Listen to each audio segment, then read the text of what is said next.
नमस्कार साथियों, मौजूद हैं फायर ऑफिस में और यहाँ पर उस साइड आ जाइए ना आप। श्रद्धांजलि दी जा रही है।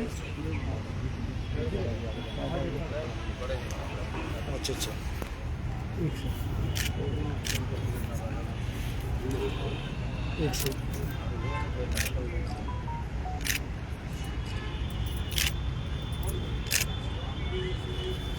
एक सेकंड भाई जी, एक सेकंड रुकिए।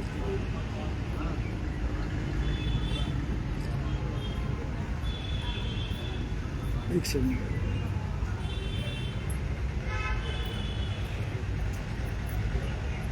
जोड़ना है नहीं, ठीक है। चलो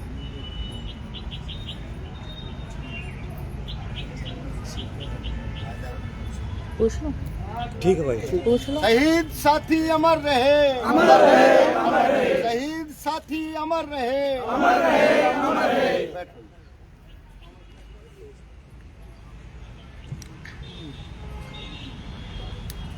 साथियों, आज ये साथी जो तख्ती लेकर के बैठे हैं, बगैर बोले अपनी बात कहने का तरीका है ये। वैसे हमारे लोगों में गुस्सा है, और अभी आपने देखा कि हमने जो हमारे यहाँ के एक अधिकारी थे उनको हड़ताल का नोटिस भी दिया है। तो इस नोटिस के बारे में फायर के कर्मचारी गंभीरता से विचार कर लें।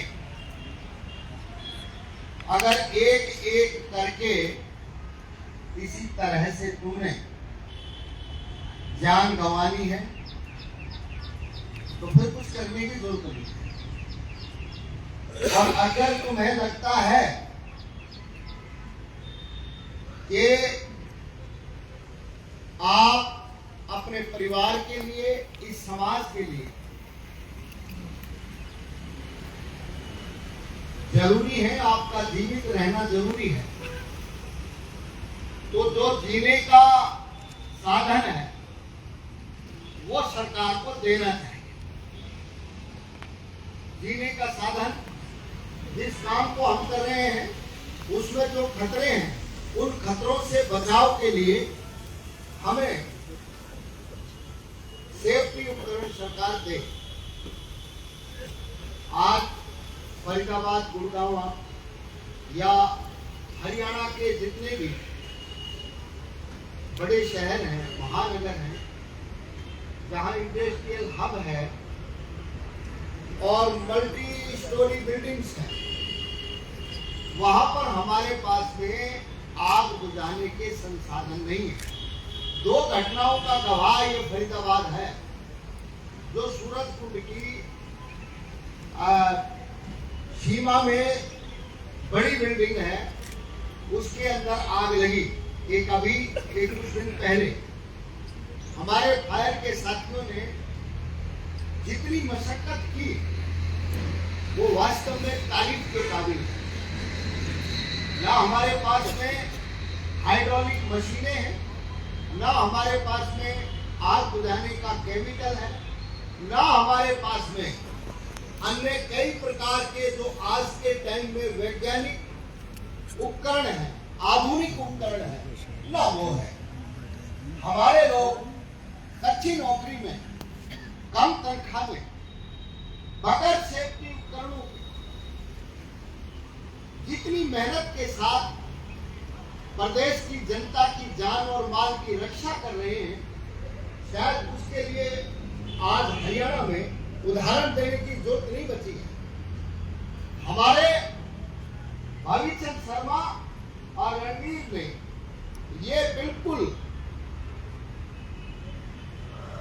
लोगों को बता दिया कि फायर के कर्मचारी अपने काम के प्रति, अपनी जिम्मेदारी के प्रति वफादार हैं, बल्कि वो जनता के प्रति भी कमिटमेंट रखते हैं, उसके लिए भी वो वफादार हैं और जन सुरक्षा में वो नौकरी करते हैं, न केवल अपनी जीविका चलाने के लिए नौकरी करते हैं, बल्कि वो प्रदेश के हित में, जनहित में नौकरी करते हैं और जनता के जान माल की रक्षा करते हुए उन्होंने अपने प्राणों को बलिदान कर दिया। और आज उन बलिदानियों के लिए हमें सरकार से मांग करनी पड़ रही है कि उनको शहीद का दर्जा दे दीजिए। शर्म आनी चाहिए इस सरकार को। अरे ये तो ऐसी निर्लज सरकार है। अभी कुछ दिन पहले एक हरियाणा के कैबिनेट मिनिस्टर ने एक बयान दिया, फायर के कर्मचारी ताश खेलते हैं, काम नहीं करते हैं। अब कोई उससे पूछे ये जितने विभाग के लोग काम करने वाले कर्मचारी हैं उनसे काम लेना किसका काम है? इसका मतलब सरकार विफल है। बोला इनकी गाड़ी पंचर हो जाती है फायर काम आने पर। अगर तुमने गाड़ियां नहीं ले रखी है, पुरानी गाड़ियां पंचर हो रही है, तो ये किसका फेलियर है? सरकार का फेलियर है। बात यह है कि सरकार को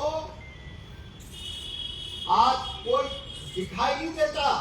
उनको यही समझ नहीं है कि बोलना क्या और करना क्या है। उस मंत्री को आज ये माफी मांगनी चाहिए हरियाणा में लोगों से।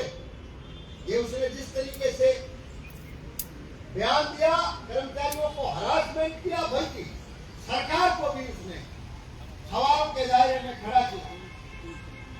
और एक दूसरा आपको बता दें कि पूरे हरियाणा में जो है कर्मचारियों की श्रद्धांजलि सभा आयोजित की गई है और इसी कड़ी में NIT दमकल केंद्र में भी कर्मचारियों को श्रद्धांजलि दी जा रही है। देखते रहिए अभी तक के लिए। पूरे देश को ये बता दिया कि कर्मचारियों को निकम्मे बताने वाले लोग खुद भ्रष्ट और निकम्मे हैं।